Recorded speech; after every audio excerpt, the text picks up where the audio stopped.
Richard, we're standing outside the construction site of the new men's first team building here at Clayton Wood. Can you just bring us up to date on the progress made since works began at the end of last year?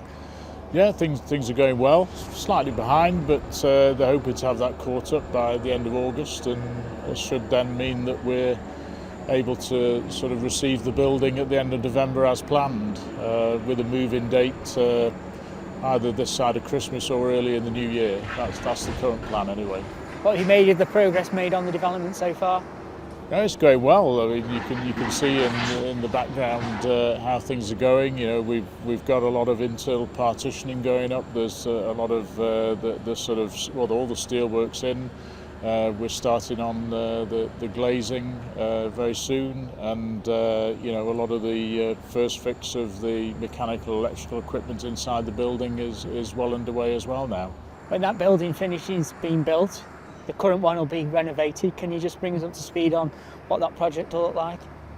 Yeah, so our ambition has always been, as soon as we finish the new building, to start work on the existing building, because by that stage it'll be over 15 years since we first moved into it. So it's in need of some changes, both you know, to freshen things up a bit, but also during that 15-year period, lots of things have changed in how we're set up as a football club, and clearly moving some people out into a new building gives us the opportunity to give people that will remain in this building better working facilities to operate out of, and also will ensure that, you know, we're able to qualify for Category 1 academy status going forward.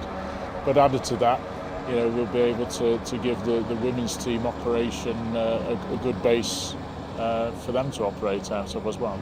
As well as a big project like the one behind you, during the off-season there's a lot of work done down here at the Clayton Wood and at the stadium. Can you just bring us up to speed on what's been happening?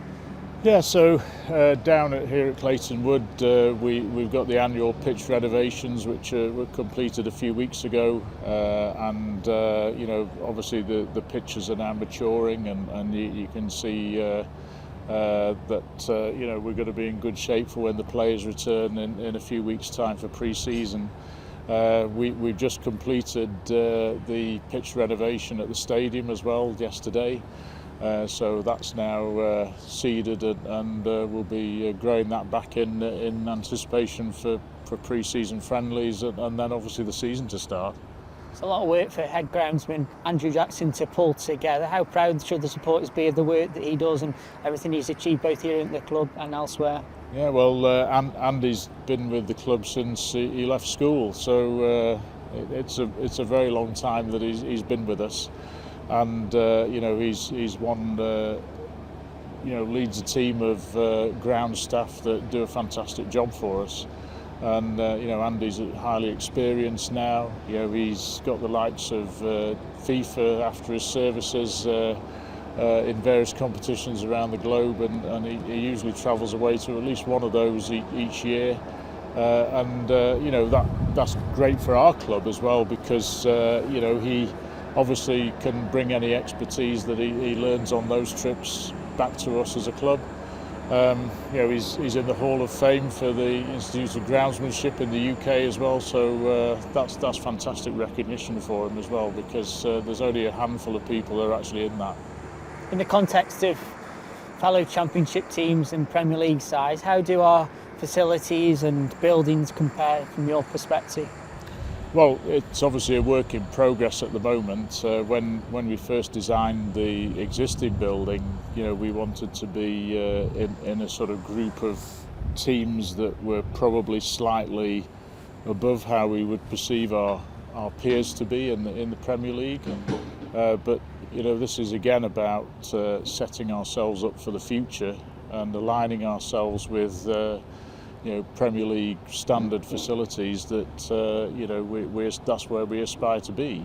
So you know, we've got to go out and spend that money and provide those facilities so we can attract the best players we possibly can to the club. How important is that for the ownership to be able to provide the best possible facilities? I think it's vitally important, you know, because when you're looking to bring the best people into a club, you've got to have those facilities that align with that standard of footballer or that standard of coaching staff or whatever department they're in. You want to give them what they need to they can deliver. Obviously, we've provided a lot of improved facilities up at the stadium, and it's helped the club win the EFL's Family Excellence Award last season. How did you feel when you heard that news? Oh, it's fantastic. It's a really great thing that the club have achieved. To be number one in the EFL is a great achievement, and we should be incredibly proud of what we've done as a club. And it takes a lot of staff to deliver something like that. It's not just about facilities, it's having the right people and the right sort of attitude to looking after families and creating that environment where they feel it is the best in the EFL. A big project last year was the construction of the booths and quarter fan zone up at the stadium. What sort of feedback have you received from supporters, and how do you see that facility developing in the future on non-match days? I think it's been a phenomenal success, and clearly, it's creating another sort of string to our bow in terms of what we can offer our supporters, and they've been after something like that for some time, and I think that rather than creating just a small facility that was going to sort of tick a box, we actually went out of our way to try and deliver more than that. And I think that the fans' response to it, particularly when the weather's good, has been fantastic. And we've had other clubs coming to visit the facility to see what we've done, just so they can get an idea of what they might wish to do at their clubs as well. So that again is a reflection on what we've achieved and how it's perceived in the industry. With regards to how we can take that forward on a non-match day, I think we've got a few events going on over this summer, and this is a case of dipping our toe in the water, see what how well we do on those events, and maybe we can bring even larger events to the club next year. When it comes to the evolution of the facilities down here at Clayton Wood and at the stadium, what does it look like? Well, once we've got these two big projects done and dusted here at Clayton Wood, then there'll be a switch in emphasis back to the stadium. I said last year, that we've done a lot of project work at the stadium, and the emphasis is going to shift to here. So once we've finished here, it shifts back to the stadium.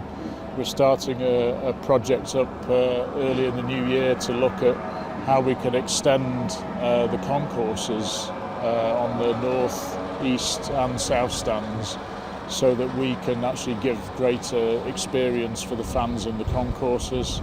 That's going to take us a little while to deliver that project, but I say we're starting early in the new year to look at how we can deliver that.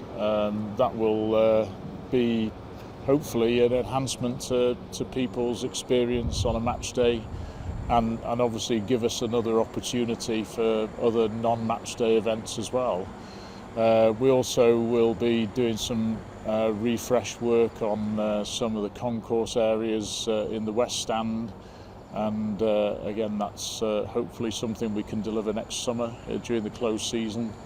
So the work on facilities doesn't stop. We did say that we were going to have this rolling plan of investment, and so we continue on that journey.